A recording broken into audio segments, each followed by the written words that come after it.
नागमणि का श्राप भाग। एक प्राचीन भारत के राजगढ़ राज्य में एक प्रतापी राजा वीरभद्र सिंह का शासन था। कहते हैं उसके पास एक अद्भुत खजाना था, नागमणि, जो अमरता और असीम शक्ति का स्रोत थी। परंतु उस मणि पर एक भयानक श्राप था। जो भी उसे पाने का प्रयास करता, उसकी मृत्यु रहस्यमय ढंग से हो जाती। राजा वीरभद्र ने नागमणि को एक गुप्त गुफा में छिपा दिया और उसकी रक्षा के लिए एक शक्तिशाली नागरक्षक की स्थापना की। गुफा के द्वार पर अंकित था, जो मन से शुद्ध न हो वह इस मणि को छूते ही अंधकार में विलीन हो जाएगा। भाग 2।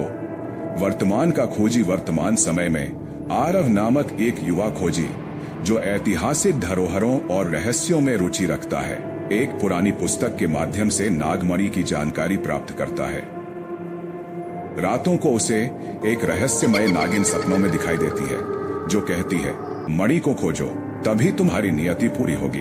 आरव अपने 3 साथियों के साथ यात्रा पर निकलता है। जोया इतिहास की विशेषज्ञ कबीर, तकनीकी विशेषज्ञ राहुल, पर्वतारोही और ट्रैकर। भाग 3। हवेली का खौफ। रास्ते में एक तूफानी रात को वे एक पुरानी हवेली में शरण लेते हैं। वहां उन्हें मिलती है एक वृद्ध स्त्री, दादी उमा, जो उन्हें चेतावनी देती है, खजाना तुम्हें बुला तो रहा है, पर जो लौट कर नहीं आए उनकी चीखें हवाओं में बसी हैं। रात को हवेली में अजीब घटनाएं घटती हैं।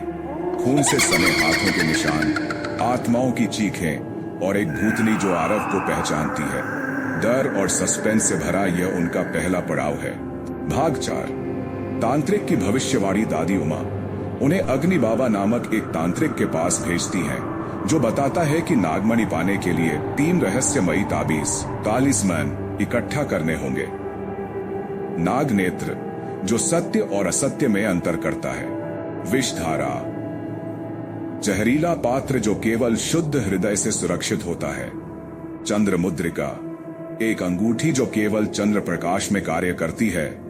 प्रत्येक ताबीज एक खतरनाक स्थान पर छिपा है, समुद्र की गहराइयों में, एक शापित जंगल में और एक भूले हुए प्राचीन नगर में।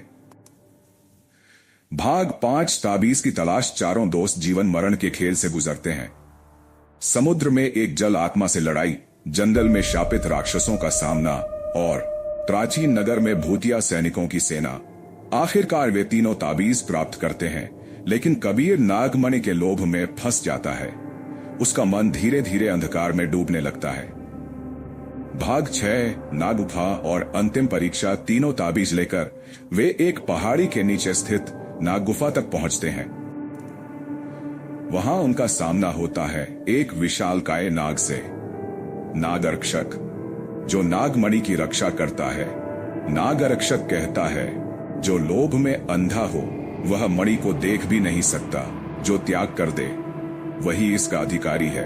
आरव को एक चुनाव करना होता है, नागमणि या अपने मित्रों की जान। वह मणि को वापस रख देता है, तभी नागरक्षक का रूप बदल जाता है। वह राजा वीरभद्र की आत्मा बन जाता है और कहता है, तुमने श्राप को तोड़ दिया, मणि अब सुरक्षित है, क्योंकि तुमने सिद्ध कर दिया कि सच्ची शक्ति त्याग में है। भाग 7। एक नई शुरुआत। कबीर, जो मणि को छूने का प्रयास करता है, उसकी आत्मा गुफा में कैद हो जाती है। आरव, जोया और राहुल सुरक्षित लौट आते हैं, परंतु अब वे जानते हैं, हर खजाना पाने के लिए नहीं होता। कुछ रहस्य ही अच्छे होते हैं। नागमणि की गुफा।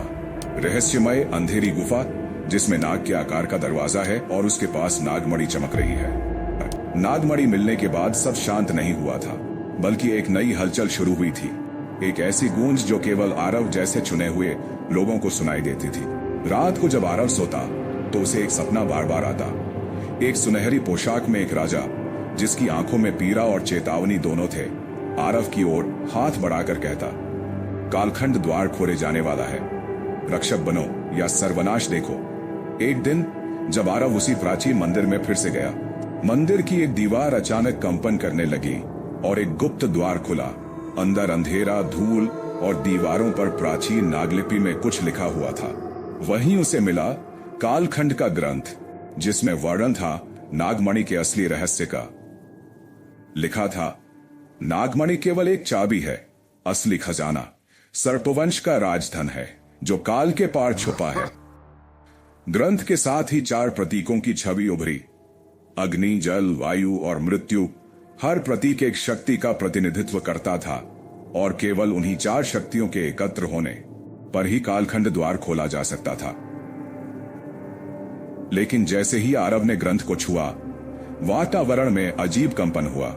चारों दिशाओं से सर्पों की भयंकर फुफकार गूंजी और तभी पहली बार प्रकट हुआ कालसिद्ध, एक तांत्रिक जो सैकड़ों वर्षों से जीवित था।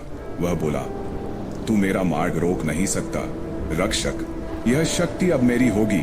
आरव को अब समझ आ गया, उसकी असली यात्रा अब शुरू हुई थी। अग्निशक्ति की खोज आरव को पहला प्रतीक मिलना था।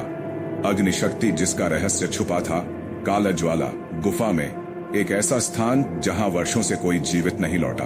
वहां की जमीन जलती थी, हवा में राख उड़ती थी और हर पत्थर पर किसी प्राचीन श्राप का प्रभाव था।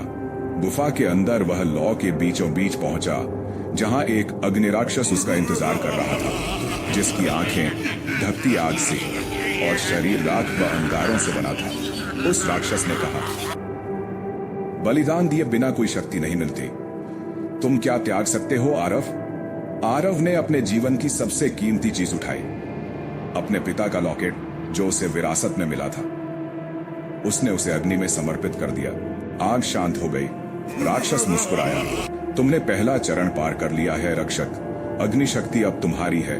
उसके हाथ में एक अंगारे जैसा चिन्ह उभरा और गुफा के द्वार पर एक नया मार्ग खुल गया जो उसे ले जाने वाला था अगले रहस्य की ओर। अग्निशक्ति मिलने के बाद आरव के शरीर पर एक चमकता हुआ चिन्ह बन चुका था, जैसे कोई रहस्यमयी ऊर्जा अब उसके भीतर बह रही हो।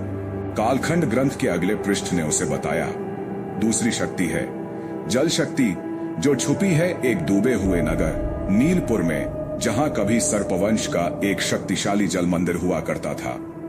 लेकिन नीलपुर अब जल के नीचे समा चुका था और उसके ऊपर बना था एक भयावह झील, जिसके बारे में कहा जाता था कि वहां आत्माएं रोती हैं।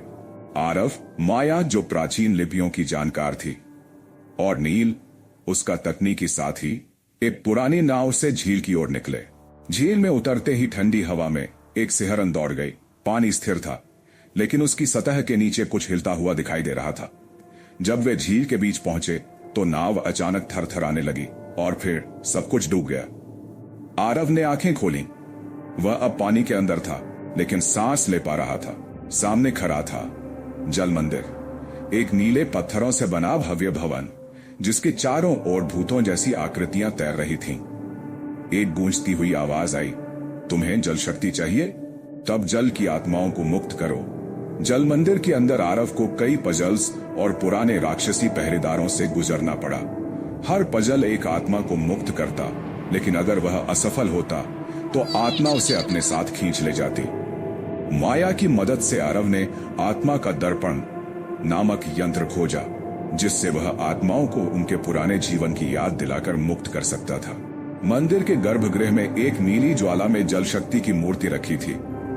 जैसे ही आरव ने उसे छुआ, उसके चारों ओर पानी सख्त होकर बर्फ बन गया और उसके शरीर पर दूसरा चिन्ह उभर आया, जल शक्ति का प्रतीक।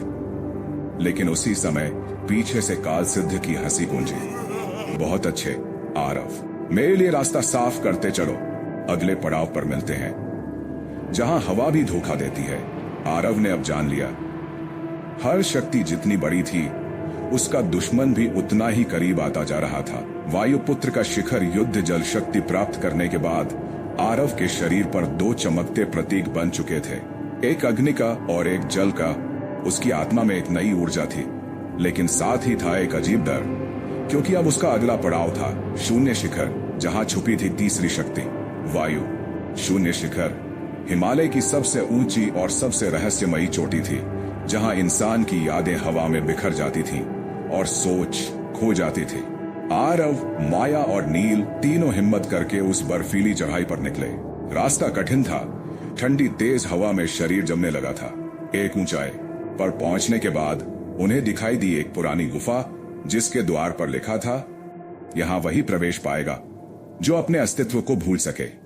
जैसे ही आरव भीतर गया, एक झोंका आया और सब कुछ बदल गया। आरव अचानक अकेला था। ना माया, ना नील और ना ही अपनी यादें। उसे अपना नाम तक याद नहीं था। गुफा के अंदर हर कोना एक अलग समय दिखाता था।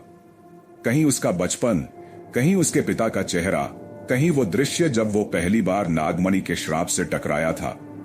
हर बार जब वह किसी याद को पकड़ना चाहता, हवा उसे आगे उड़ा देती।